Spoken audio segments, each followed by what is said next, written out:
I think I will long remember talking with Jimmy about his role as student body president at the University of Mississippi. Particularly his telling me about the work he was doing with the president and some of the projects you were working on. And I was reflecting to myself back then that this guy had really learned a lot, and he had really taken seriously the opportunities that he had then, and it wasn't a surprise to me that he was going to build upon that in his own life and career.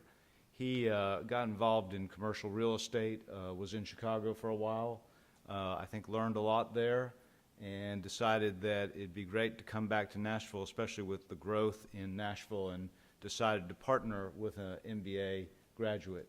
And I think he'll tell you a little bit more about that. But it's been as I mentioned this morning, a really nice convention of these beginning of the year meetings to have an alumnus come in and to remind us, what we do and what kind of influence that can have on us and on them. Yeah, and I mentioned this morning, Jimmy, that I showed them this poem, essentially, that was written about writing and rewriting. And I told them that you had sent your talk to me, and you woke up one morning and said, I got to do a better job.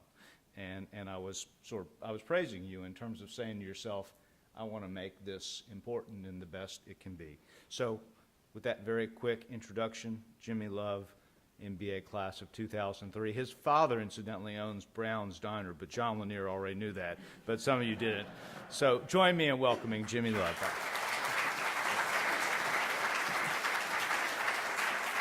I promise I won't tell anybody that I may have seen in Brown's Diner over the years. And I also want to say that this speech has been written for a while. Obviously, some sad news yesterday about Brentwood Academy. They play a role in part of this story, but I just want to say that my heart does go out to that school. So good afternoon. Thank you so much for having me here today. It's an honor. It's been 14 years. It's great to come home. I'm going to begin today with one of my favorite high school war stories. It's a story my buddies and I have told dozens of times. Mark Twain once said, never let the truth stand in the way of a good story unless you just can't think of anything else to say, but in this case, we really don't have to embellish it very much. It was November 22nd, 2002, which was a Friday night, and as you know, in 2002, it was way before we knew about global warming, so it was still pretty cold. The setting was Vanderbilt Stadium. It was in front of a not quite sold out crowd, and the Big Red fielded what would go down in history to be the least athletically gifted football team on this campus. And we made it to the Clinic Bowl. And there we were. We were lined up against a B8 team that sent something like half of its starters to play college ball, a couple to the NFL, and a few that may have driven their wife and kids to the game that night. Sorry. It was a BA team that had beaten us by 3 touchdowns and a field goal earlier in the year. It was a BA team that lined up King Dunlap, a 6'9", 330-pound tackle, over my buddy Chase Gruber, who was 210, soaking wet, and went on to sell residential real estate while King Dunlap went on to the Philadelphia Eagles. It was a team whose linebackers only had to get through me, our 175-pound starting right guard. We were indeed that devoid of talent to waylay our backs. And I can tell you today, as I stand here, we should not have won that football game. We stood almost no chance of winning that football game, and to be perfectly candid, it was a small miracle we had even made it to the Clinic Bowl at all that year. By any measure, it had been a great year, and it had already been a great season, and we were fairly happy to be there. And maybe we could have rested on those laurels. Vanderbilt Stadium, as we all know, has seen its fair share of moral victories over the year, and we might have been content to give it just one more. Except for one thing. Before the game that night, Coach Rutledge came in and told us that the word on the street was that the Brentwood Academy Eagles had already been sized for their state championship rings. And I got to tell you, the more we thought about it, the more we thought, maybe those guys have already ordered their state championship rings. How can that be? And as the great fictional baseball catcher from Major League, Jake Taylor, once said, there was really only thing left to do at that point. We had to go win the whole freaking thing. And of course, this story wouldn't be much to tell if we hadn't gone out there that night and taken BA to the woodshed. I really don't even know how we did it, but we ran up and down that field that night like it was a track meet. We knocked guys off the ball that were twice our size over and over again. In some ways, it felt like one of those existential moments in life when you float outside your body and you feel like somebody else has control and is steering the ship for you. But honestly, that might have just also been because in 2002, that was before we knew about concussions, and we hit those guys hard over and over again. But we did win that night. We brought home a state championship to the Big Red, and we're really proud of that. That's the kind of memory you can make in a place like this. As Mr. Joy said, I'm Jimmy Love. I was Big Red class of 2003. It's really an honor to be here speaking to the best high school faculty in Nashville. I'm going to catch you guys up on my life and get into a couple of things that are important to me today. And I really appreciate you giving me a few minutes of your time. So after graduating here, as Mr. Joy said, I went off to Ole Miss where I had a successful college career. I served as our senior class president in 2007. From there, I came back to Nashville and I spent 3 fun but largely unfruitful years as a commercial real estate broker at a firm here called Colliers. And that also happened to be in the Great Recession, which was not a whole lot of fun, as you might imagine. At 24, it became pretty apparent to me that I just wasn't going to find what I was looking for in Nashville. So I made a pretty tough decision to pack my bags and leave everything I knew and go to Chicago. Chicago is cold. Chicago has people that are a lot different than the people that I knew in Tennessee and in Mississippi. But my 7 years in Chicago were amongst the most challenging and fulfilling years of my life up to this point. I learned a lot about industrial real estate, but I learned a lot more about how the world works outside of the bubble I came from. I made friends with and worked with talented and dynamic people that were really different than me. I observed the sons and daughters of Eastern Europeans, Irish Catholic, Jews, Italian Americans, African Americans, heterosexuals, homosexuals, and virtually everything else under the sun melt together to form the economic engine that runs a big city like Chicago. I really found a culture that awarded merit, and it was there that I learned how to thrive. So it was also there that I started Distribution Realty Group, which is my company. We started it up in 2013, and I'm proud to say with the help of a fellow MBA alum, Michael Augustine, who many of you probably know. We've grown the firm into 4 cities, and we've acquired and developed over 3 million square feet of warehouses. We invest alongside major institutions such as AT&T's Corporate Pension Fund, Crow Holdings Capital, and maybe if I do a good job in this speech today, MBA's Endowment. I don't know who to talk to about that. So anyway, it's through that lens, the lens of a guy who left, found a little bit of success somewhere else, and then moved back to Nashville that I come to talk to you today.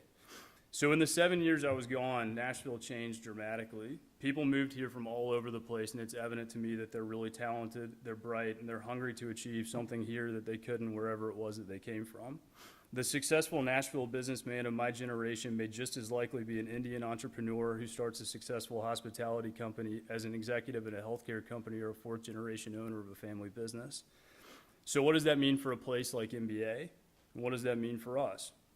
In my view, it means that you, the faculty, and from the sidelines, we, the alumni, must do 2 things really well that are hard to do at the same time. We have to uphold the important traditions of an old and storied place like this while also fully embracing and seeking out change. As I learned in Mr. Moxley's English class, that is either an oxymoron or a paradox, and I honestly can't remember which one it is. I believe that in the context of a changing Nashville, we at MBA must choose which parts of our cultures and traditions are important to us, what really makes MBA what it is, and then we have to fiercely defend those things. MBA is not easy, and it isn't supposed to be. MBA is not for everyone. There are plenty of private high schools in Nashville that are perfectly fine for children of parents who simply have the money to send them there. But this place is different.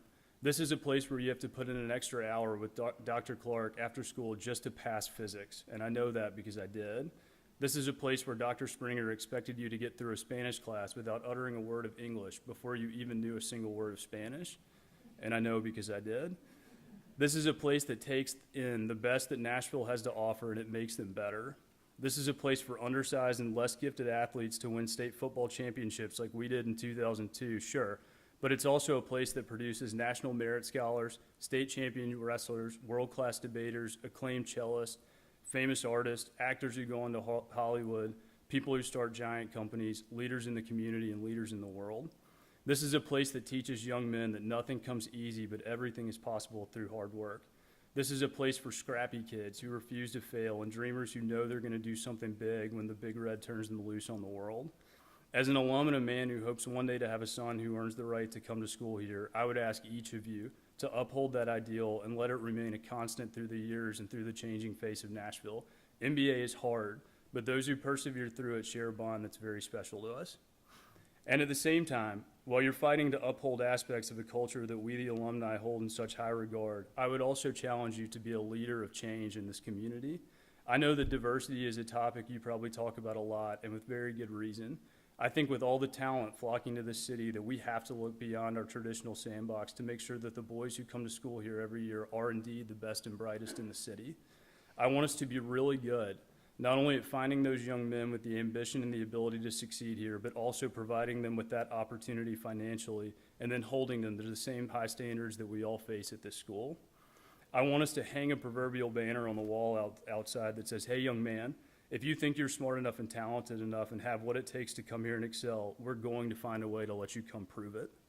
I want MBA to be the dream that young boys and their parents all over the city aspire to be the kind of place that transforms the city by giving its sons a goal that is difficult but attainable through hard work. I'm not a wealthy man, I may never be, but I give as much money as I can to the school every year because I know that someday some of those dollars are gonna find their way to a kid who really deserves to come to school here but couldn't have possibly paid for it. I was given that chance and I'm gonna pay it back. So I think if we can do those two things really well, uphold the traditions that should be upheld while also aggressively seeking out and attracting the intelligent and talented kids from all corners of the city, then our generation of faculty, staff, and alumni will leave this place in better shape than we found it. So I'll wrap this up today by finishing out my life story up to this point and celebrating an irony, which is another great English class word. My wife and I recently found out that we were expecting our first child in February.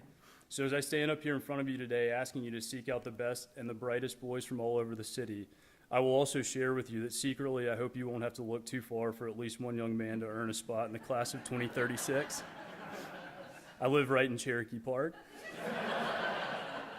But I'll also tell you that I do not expect you to let my son into this school simply because I'm an alum. No, if there's another love that comes through here, I expect that it will be because he puts in the work and proves himself to be one of the 120 or so best and brightest boys in this city. And in that way, MBA is setting one more high bar for me in my life, to be the kind of dad that gives my kid every opportunity to earn that chance. Thank you so much for having me today. It is really great to see you all, really cool to be here. I miss this place a lot, and I really appreciate what you guys do, and I know all the alumni do, so thank you so much.